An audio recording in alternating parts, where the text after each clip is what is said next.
खुशियाँ पा। अब मेरी भी सुनो हे मात भवानी, अब मेरी भी सुनो हे मात भवानी।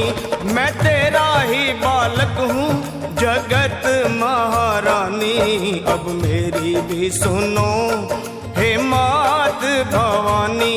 मैं तेरा ही बालक हूँ जगत महारानी। सिंह सवारी करने वाली तेरी शान निराली है। तू है शारदा, तू ही लक्ष्मी, तू ही तो महाकाली है।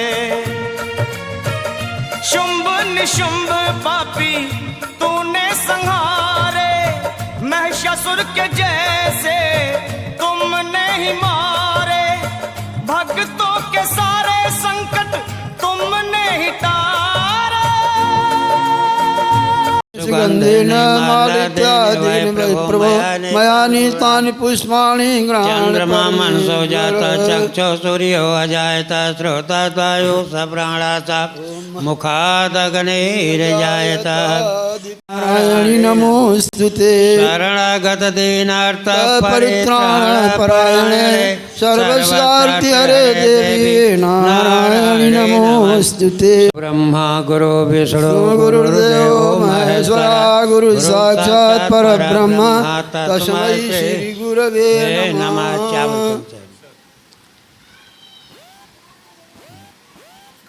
माला पहना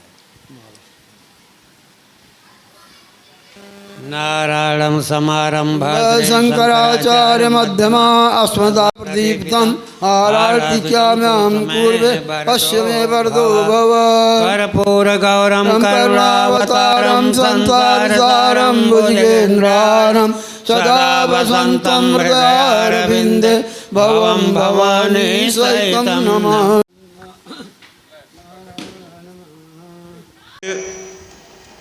नवम दिवस यानी नवरात्रि का आज आखिरी रात दिन मैंने नहीं कहा क्योंकि ये नवरात्रि है, तो ये नवरात्रि की आज समापन की ओर बढ़ गई है। और ये जो नवाह यज्ञ हम लोगों ने शुरू किया था नवरात्रि के प्रथम दिवस पर, इस शारदीय नवरात्र के उसका आज अंतिम पड़ाव की ओर हम लोग बढ़ रहे हैं। इसलिए प्रणाम की प्रक्रिया शुरू करने से पहले श्री गणेश को मेरा प्रणाम, श्री हरि को मेरा प्रणाम, जगत जननी जगदम्बा माँ को मेरा प्रणाम। हे माता, तेरी सदा जय हो, जय हो, जय हो, जय हो। कि लिखने को मैंने 18 पुराण, 18 उपमहापुराण, 4 वेदों का विभाजन मैंने किया है, लेकिन वाचन मैंने किसी भी पुराण का नहीं किया है। वाचन मैंने किसी भी पुराण का नहीं किया है। लेकिन जन्मेजय ने कहा कि मेरे पिता के और अच्छी सद्गति के लिए आप कुछ ऐसी कथा सुनाएं जो न केवल मेरे पिता को और अच्छी सद्गति प्राप्त कराए, क्योंकि पुत्र होने के नाते मेरा कर्तव्य है कि जो मेरे पिता भी संसार में नहीं रहे उनके लिए और भी जो हो सके मैं कर सकूं। साथ ही साथ मुझे भी धर्म, अर्थ, काम और मोक्ष की यानी चतुष्टय प्रदायिनी ऐसी कथा मुझे सुनाइए, और जो मेरे घर में सुख, शांति और समृद्धि भी ले आए, ऐसी कथा मुझे सुनाइए।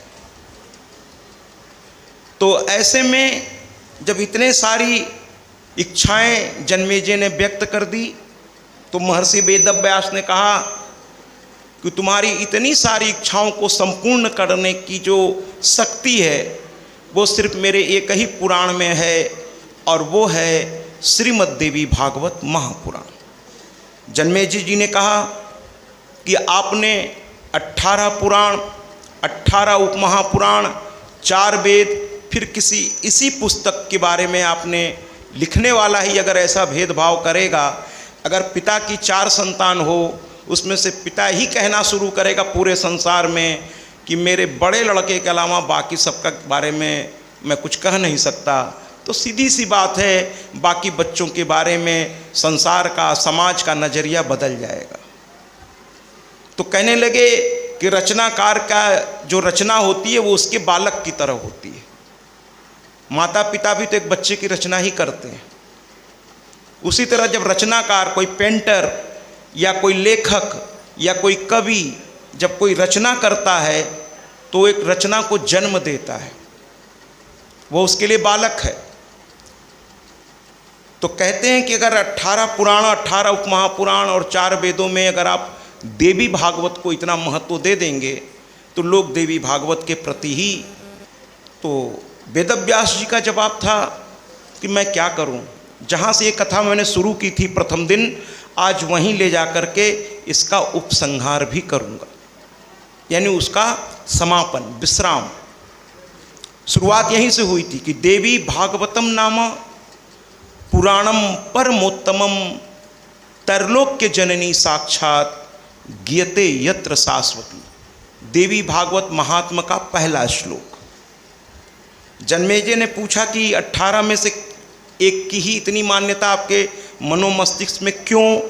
तो कहने लगे देवी भागवत नाम का ये जो मेरा पुराण है ये केवल उत्तम नहीं है बल्कि परम उत्तम है, परमोत्तम। कहते हैं ऐसा क्यों? तो कहते हैं तरलोक की जननी साक्षात।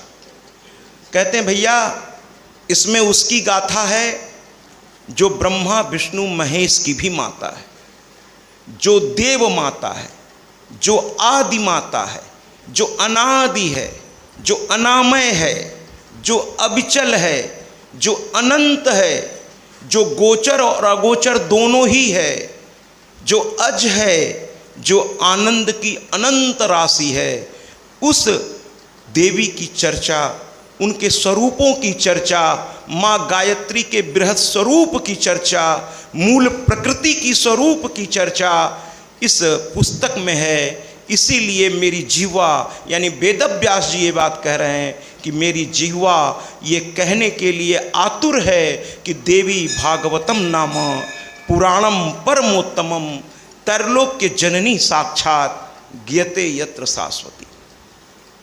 इतना ही नहीं, व्यास जी ने तो यहां तक कह दिया कि अगर अपने पुरखों की संपूर्ण मुक्ति, ये शब्द इस्तेमाल हुआ है कि अगर आप इच्छा रखते हैं तो गया जाने से पहले देवी भागवत को श्रवण कराइए। कुछ लोग भागवत कहते हैं, सभी अपनी अपनी जगह पर सही हैं, सभी अपनी अपनी। भागवत का एक प्रसंग लेकर भागवताचार्य कहते हैं कि साहब गया जाने से पहले इस प्रसंग के अनुसार आपको भागवत सुनना चाहिए, बिल्कुल सही है वो अपनी जगह पर। लेकिन मैं तो पहले भी कह रखा हूं कि मैं तो अपने आप को विद्वान कहता ही नहीं। लेकिन एक छोटा सा प्रश्न मेरे मन में है, तो मैं इसको समाज की ओर उछाल दे रहा हूं बड़ी विनम्रता से, कि एक तरफ सभी भागवताचार्य कहते हैं कि गया जाने से पहले भागवत सुननी चाहिए, और दूसरी तरफ वेदव्यास जी कहते हैं, मेरे मन में ये प्रश्न है कि भागवत सुनने के बाद भी, देवर्षि नारद ने आकर के बताया, ये मैं नहीं कह रहा हूँ, देवी भागवत में लिखा है। मैंने कहा था पहले दिन से लेकर आज तक कि मैं अपने मन से कुछ भी कहने की मेरी औकात ही नहीं है महाराज। जो लिखा है वही कहूँगा, प्रमाण के साथ कहूँगा। मैं तो डाकिया हूँ, डाकिया डांक लाया। मैं अपने से इसमें न तो कुछ जोड़ने जा रहा हूँ और न घटाने जा रहा हूँ। तो वेदव्यास कहते हैं,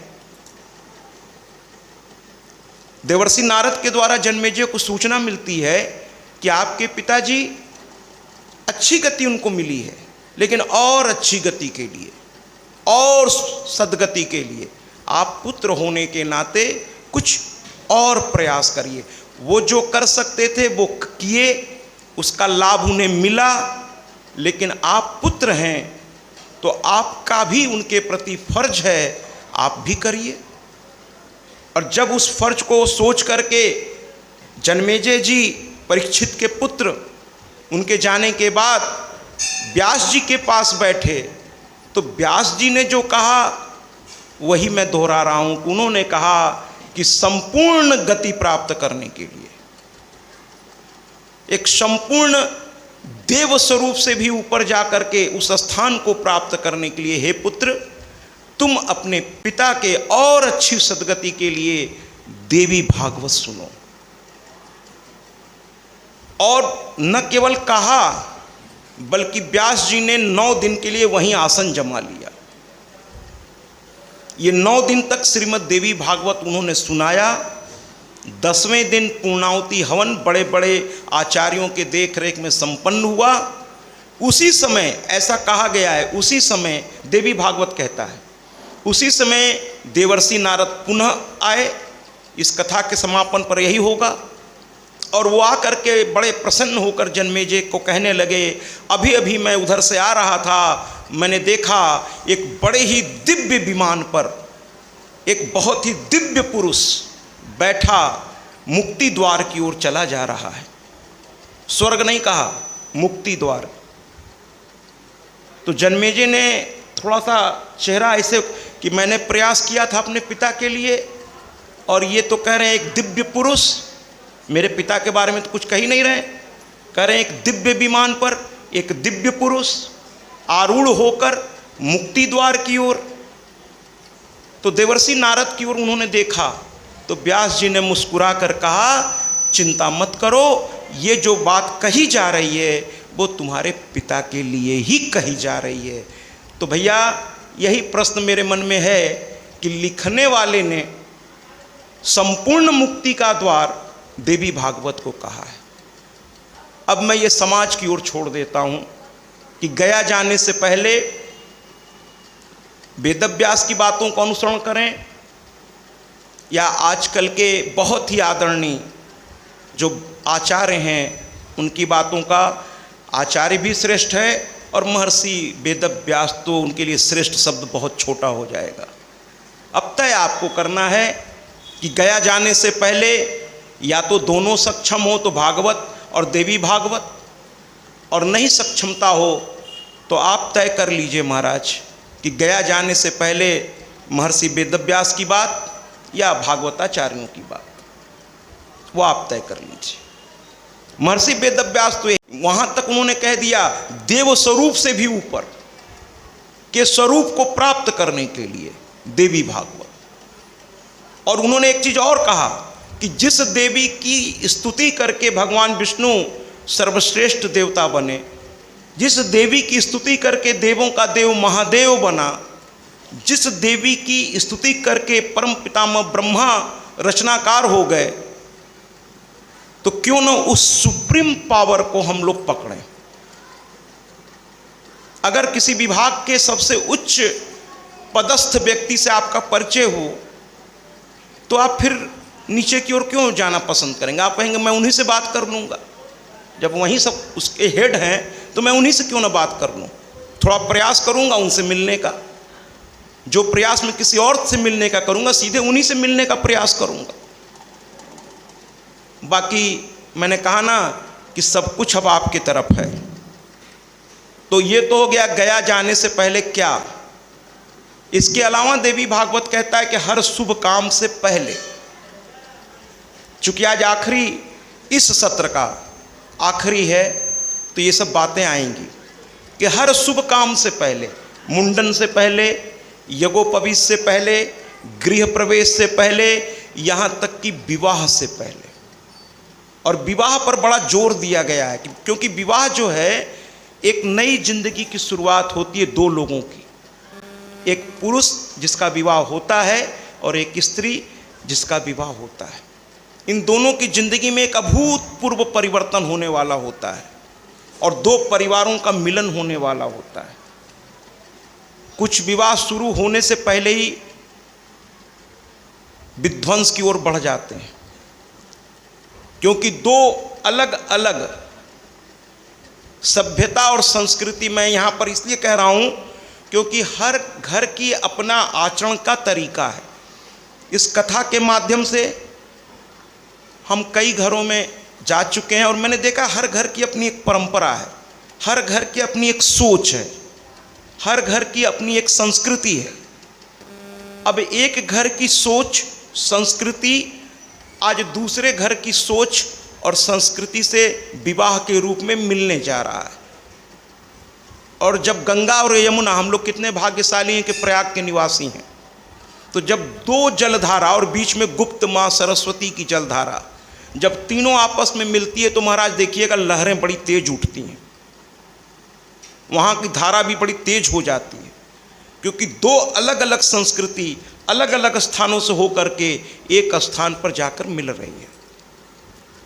तो मेरे हिसाब से विवाह से पहले, विवाह में जब आप खर्च बैंड बाजा बारात में आप न जाने कितने लाखों रुपए जो कि आधे 1-2 घंटे की चमक के साथ ख़त्म हो जाती है, खाना में 56 प्रकार के व्यंजन, बड़ा से बड़ा महंगा से महंगा गेस्ट हाउस, लेकिन जो मूल जड़ है कि जिस युवा की शादी हो रही है, जिस युवती से हो रही है, उसके दोनों के इस गठबंधन में सुख आवे, शांति आवे, स्थिरता आवे, उसके लिए हमें अनुष्ठान करना चाहिए, वो भी विवाह से पहले। और अगर संभव ना हो विवाह से पहले तो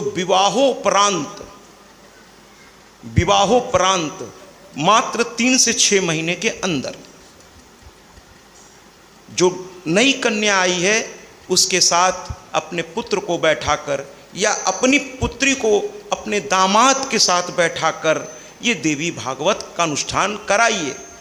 उन दोनों के हाथों में पुष्प से संकल्प दिलाइए और 9 दिन तक कहिए कि एक विद्वान के माध्यम से तुम इसको श्रवण करो, क्योंकि वेद भी कहता है कि कर्णेंद्री या श्रवणेंद्री ये अच्छा सुनने के लिए दी गई है, कुछ अच्छा, ये यूं ही नहीं है, कुछ अच्छा। अब इस पे विस्तार में हम बहुत नहीं जाएंगे क्योंकि आज कथाएं बहुत है, बहुत सी माताओं के, तो उनके नाना स्वरूप के दर्शन आज हमको करने हैं। तो फिर वही कहूँगा कि इसको देवी भागवत को एक संस्कार के रूप में, एक आवश्यकता के रूप में इसे अपने जीवन में धारण कीजिए। मैं तो कहता हूँ घर घर में श्रीमद् देवी भागवत महापुराण रखिए महाराज। हमारे वेदव्यास कहते हैं कि इसका आधा श्लोक भी अगर रोज पढ़ लिया जाए या सुन लिया जाए तो उसकी दुर्गति नहीं होती। गीता प्रेस गोरखपुर वालों के यहाँ से ये मिल जाएगी। इसकी 2 तरह की आती है पुस्तक, एक संक्षिप्त आती है जो एक ही किताब में होती है, उसमें केवल हिंदी होगी, उसको रखने से कोई लाभ नहीं है जब तक मूल संस्कृत इसकी न रखी जाए। तो ये जो मूल संस्कृत के साथ हिंदी में इसका विस्तृत व्याख्या है वो किताब 2 हिस्से में आएगी। आप सभी बहुत आदरणीय, आप सभी जानते हैं, लेकिन मेरा फर्ज है कि मैं इसको बता दूं, जो नहीं जानते हैं वो भी जान जाएं कि पूर्वार्ध और उत्तरार्ध यानी प्रथम खंड और द्वितीय खंड, कुल 18,000 श्लोक, 318 अध्याय, 12 स्कंध। इसको अपने घर में पूजा स्थान पर जगह दीजिए। बाबा तुलसी भी कह गए हैं कि जिस घर में तुलसी न हो, गंगा जल न हो, इष्ट की मूर्ति न हो, संतों का आगमन न हो और अपने धर्म ग्रंथ की पुस्तक न हो, वो घर श्मशान घाट जैसा है महाराज। हर सनातनी के घर में गंगा जल होना चाहिए, तुलसी का पौधा होना चाहिए, संतों के आगमन होने चाहिए और इष्ट की मूर्त घर में या तस्वीर होनी चाहिए। पितरों के लिए भी एक स्थान होना चाहिए। और जिस घर में इन सब चीज़ों को, और अपने धर्म ग्रंथ होने चाहिए।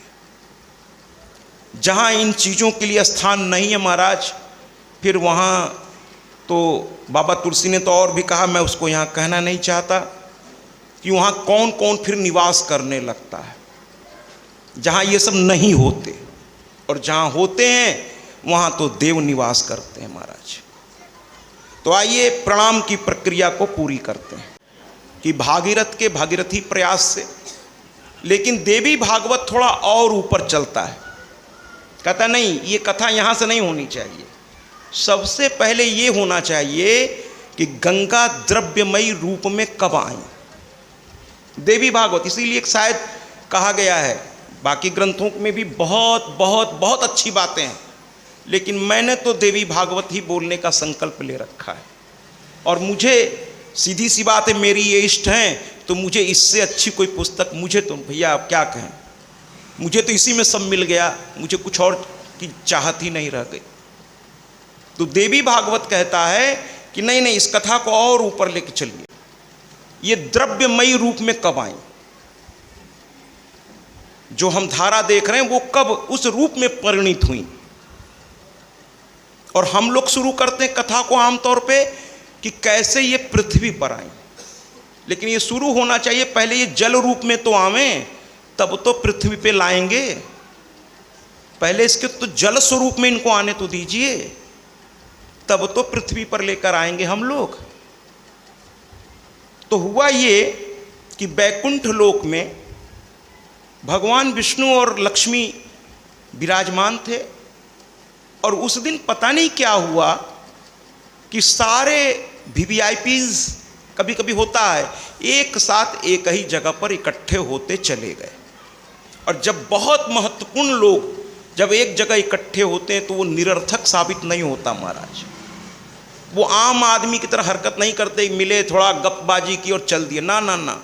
जब कई महत्वपूर्ण व्यक्ति एक स्थान में आकर के मिलते हैं तो वहाँ तो फिर कुछ रचना होती है। जैसे देखिए, इतने आदरणीय लोग मिल करके वरिष्ठ नागरिक सेवा समिति की स्थापना कर डाली, और कितने सुंदर सुंदर कार्य इस समिति के द्वारा हो रहा है।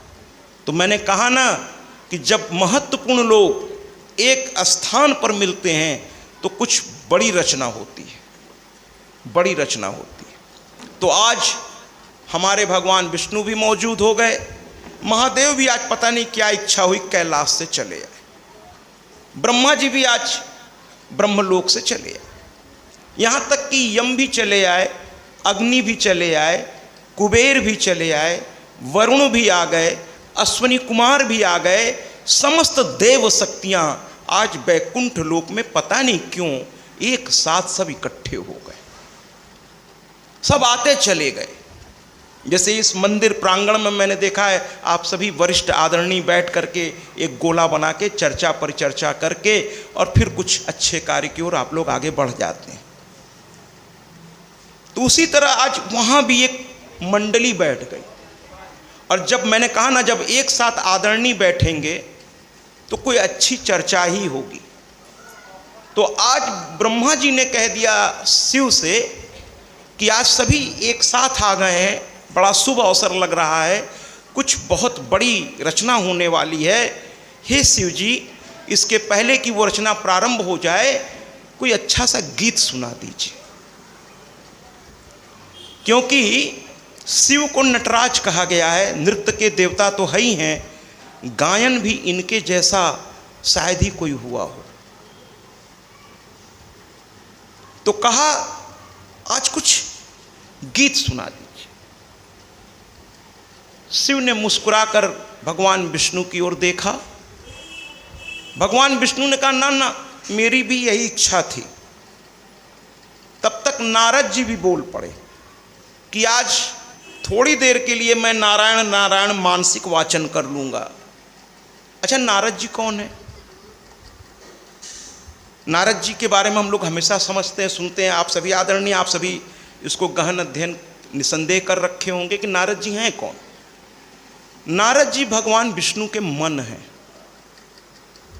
नारद जी कोई और नहीं है, भगवान विष्णु का मन है। भगवान विष्णु के मन में जो संकल्प उदित होता है, नारद जी उसको पूरा करने में लग जाते हैं। नारद जी का काम ही यही है। आपको क्या लगता है नारद जी अपने मन से कहीं जाते हैं? ना, भगवान विष्णु की प्रेरणा से वो कंस के पास भी गए। अरे तुमने उन बच्चों को छोड़ दिया, अरे पता नहीं कौन सा पहला और आठवां, तुमको वो गणित नहीं मालूम है कि पहला भी आठवां हो सकता है? ये अपने मन से नहीं गए थे। कुछ लोग कहते हैं नारद जी को झगड़ा लगाने में बड़ा आनंद आता है, ऐसा कुछ नहीं है। भगवान विष्णु जो संकल्पित होते हैं, बड़े लोग हर बात स्वयं नहीं कहते हैं, वो इशारा कर देते हैं और उनके सहायक लोगों तक वो बात पहुंचाने लगते हैं।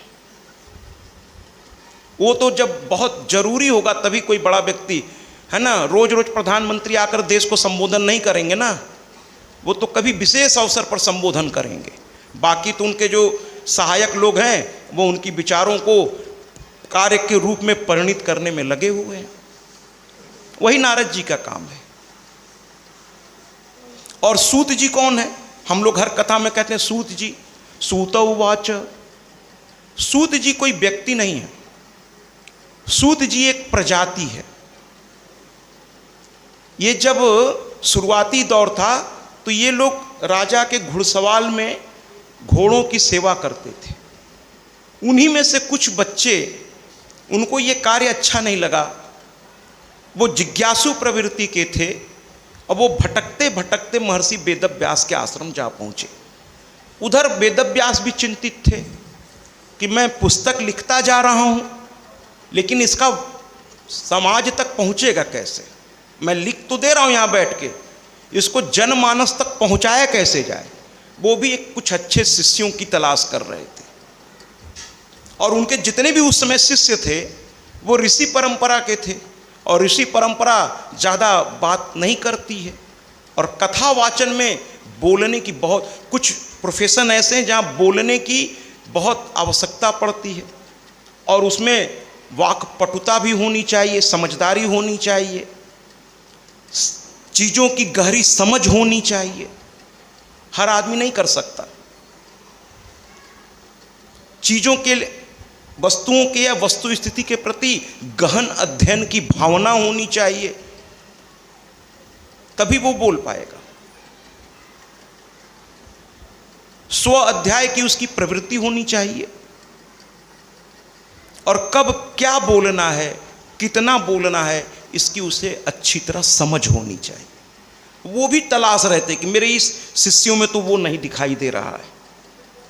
ये सब संत बनने आए, ऋषि बनने आए, मुझे तो कोई कथावाचक चाहिए।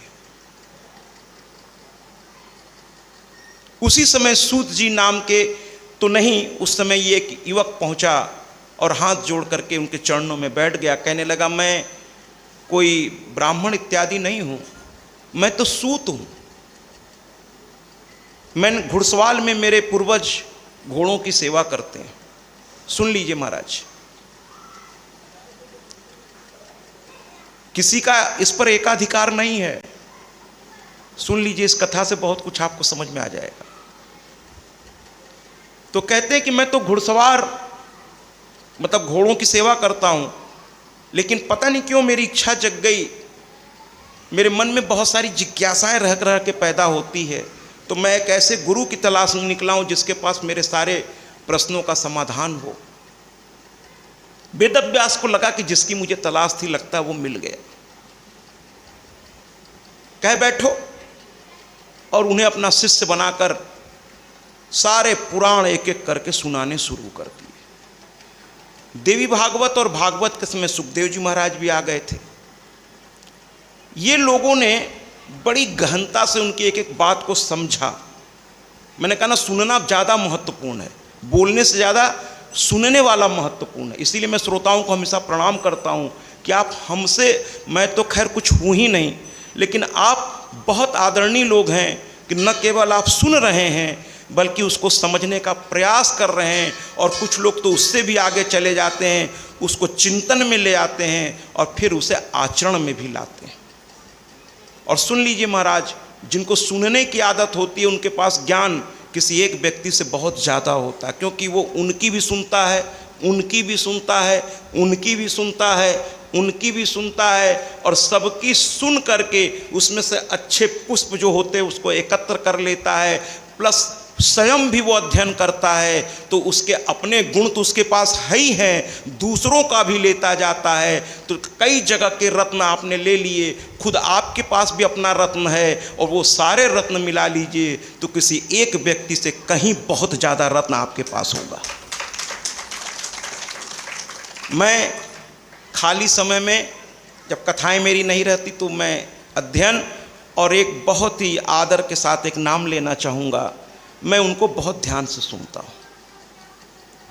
आने वाले हैं महाकुंभ में जूना पीठाधीश्वर आचार्य महामंडलेश्वर स्वामी अवधेशानंद गिरी जी महाराज। वो बहुत साहित्यिक बोलते